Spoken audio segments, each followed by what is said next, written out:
राधे कृष्ण आप सभी को। जैसा कि सभी जानते हैं, हिंदू धर्म में एकादशी के व्रत का विशेष महत्व है। भगवान विष्णु की कृपा पाने के लिए एकादशी का व्रत रखा जाता है। हर महीने पड़ने वाली एकादशी को अलग अलग नाम से जाना जाता है।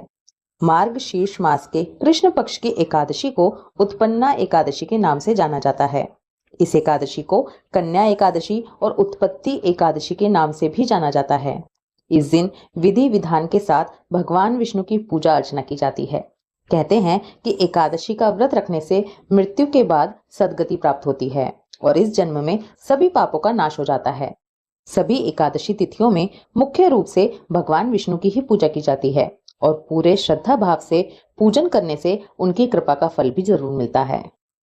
समस्त मनोकामनाएं पूरी होती हैं और मृत्यु के बाद मोक्ष की प्राप्ति होती है। एकादशी तिथियों में से अघन मास में आने वाली उत्पन्ना एकादशी का अलग ही महत्व है। ये साल की बड़ी एकादशियों में से एक है। जो लोग केवल बड़ी एकादशियों का व्रत करते हैं वो लोग उत्पन्ना एकादशी का व्रत जरूर करते हैं।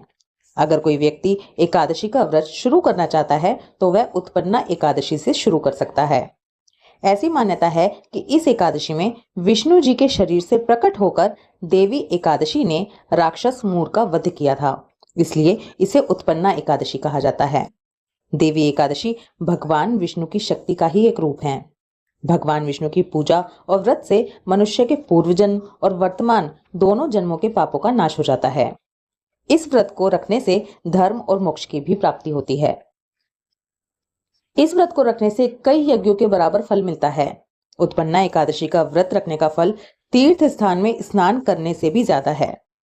इस व्रत को रखने से मन को शांति मिलती है और शरीर के साथ हृदय भी स्वस्थ रहता है।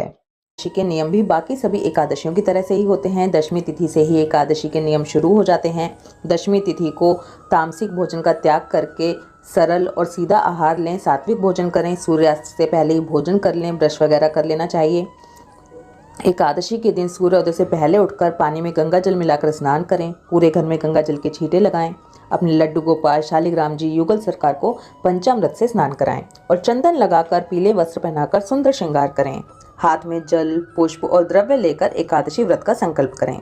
इसके बाद भगवान विष्णु और माँ लक्ष्मी का पूजन करें। भगवान विष्णु की पूजा में उन्हें पीले फूल अर्पित करें।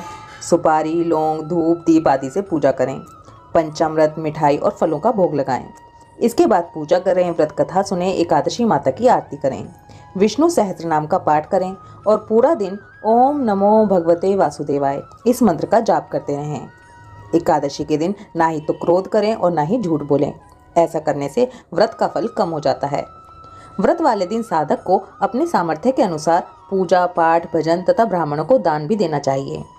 यदि संभव हो तो एकादशी की रात्रि को जागरण करते हुए भजन कीर्तन करना चाहिए।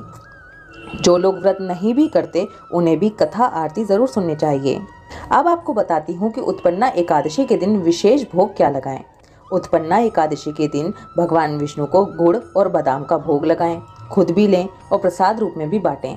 ऐसा करने से तोते की योनि से मुक्ति मिलती है। एकादशी के दिन ब्राह्मण को खाना या सीधा दक्षिणा रख कर दें और उसी के बाद अपने एकादशी व्रत का पारण करें। आई होप इस वीडियो में दी गई इन्फॉर्मेशन आपके लिए हेल्पफुल होगी।